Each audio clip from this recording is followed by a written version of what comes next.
an outstanding amateur in your own right, winning the National Golden Glove title, but why did you forego your professional career and turn to training? I forego my professional potential and ambitions because I couldn't get what I felt was a proper manager who I could either trust or either he was competent. So I actually ended up just quitting boxing temporarily, and eventually I ended up back into boxing on the weekends and in the evenings as more as a hobby. And one thing led to another, and the little kids that I was involved with coaching at the time pretty soon got to be 18 years old, and Thomas Hearns was the first one. And Tommy, why did you walk through those doors of the Kronk gym all those years ago? Why boxing? Boxing was just something that I grew to love by watching boxing on TV, watching my favorite, which was Muhammad Ali, watching him fight, and I just wanted to pattern myself after Muhammad Ali, and I've trained for about 6 years before I met Emanual, and Manny welcomed me in, and started training me, started teaching me different things, and I started to improve. And you said his idol was Muhammad Ali. When he first walked through the door, what were your impressions? Did you think you had another Ali on your hands? When Thomas Hearns first came to the Kronk gym, the main thing that you notice about him, he was something special. Not necessarily in skills, because we had a lot of talented, junior Olympic boxers at the time. But Thomas was special because he was so determined and so consistent. You could depend on him to be there every day regardless of what the weather was. And he actually had to catch 2 buses to get to the gym, and he came from the totally opposite side of town. He lost, when he was only 16 years old, close decisions for the Olympic trial spot to Aaron Pryor, who was 19, about 20 years old at the time, a big political favorite, and also to Howard Davis.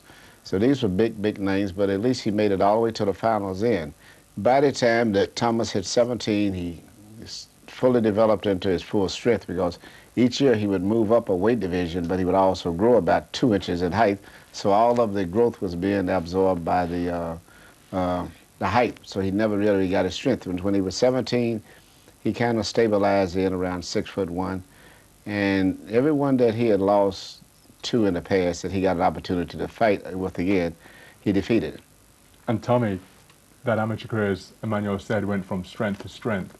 But how big a disappointment was it for you not to qualify for the 1976 Olympic team?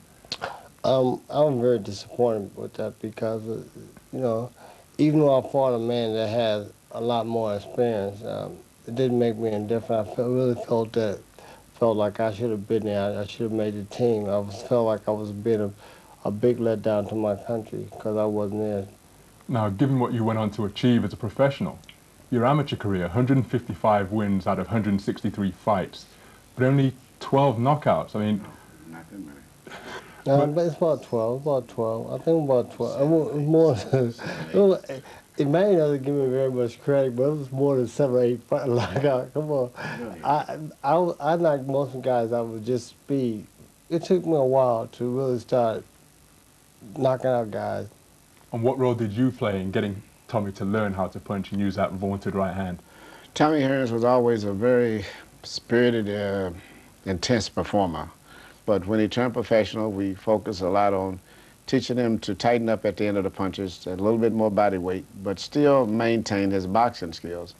Then he went on to score 17 knockouts, I think, before anyone went to limit. And when he fought for the World Championship, he made a top world-class champion look like a secondary opponent.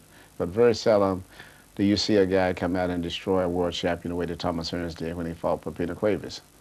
What are your memories of that fight when you won the WBA title against Cuevas? Just 21 years old. And it's... I just can remember being very happy. I remember just saying to myself, I made it. I finally made it. I made it to the pros, to the big time. And then it just blossomed after that. Everything just happened. And you retained your boxing skills. Now you've developed this fearsome hitting power. And you had 2 nicknames because of that, the Motor City Cobra and the Hitman. Right. What's the difference in mindset between the Motor City Cobra and Thomas the Hitman Hearns? I really never thought about it like that. I know that the hitman is here to do